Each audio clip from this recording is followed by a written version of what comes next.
We start with the third place playoff between Christchurch and the Orange Bibs and St. Peter, who were down 11-9 at the end of the third.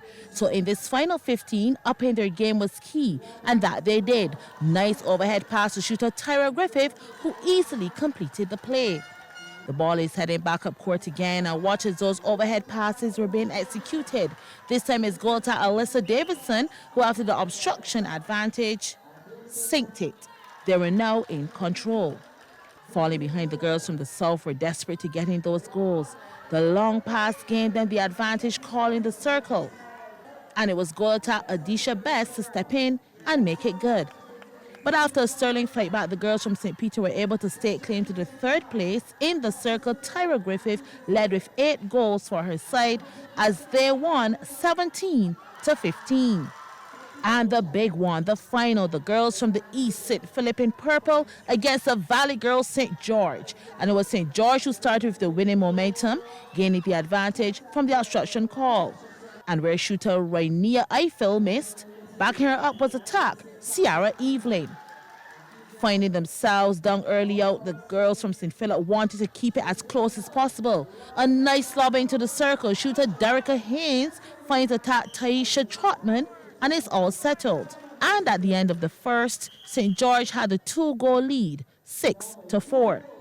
The St. Philip girls stepped into the second looking to make up ground. And they also had to really put fight and determination against a strong St. George defense.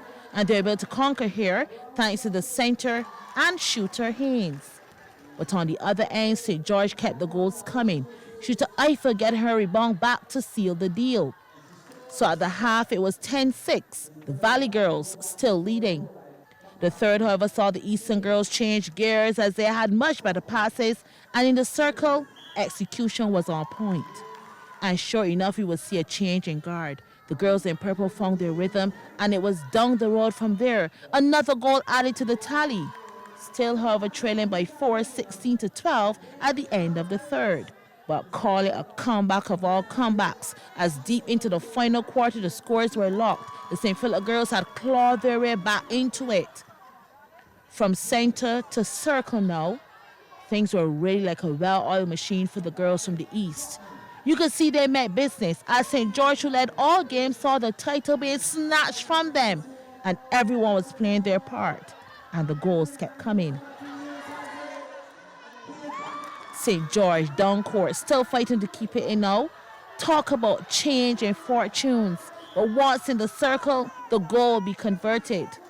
But as the clock ticked down, the ball just kept going up court. And once again in the shooter's hands, you bet it was secured. And though the game's final goal was claimed by the girls from St. George, the whistle goes and the celebration begins. St. Philip stormed back to snatch the title, 26-21, the final score.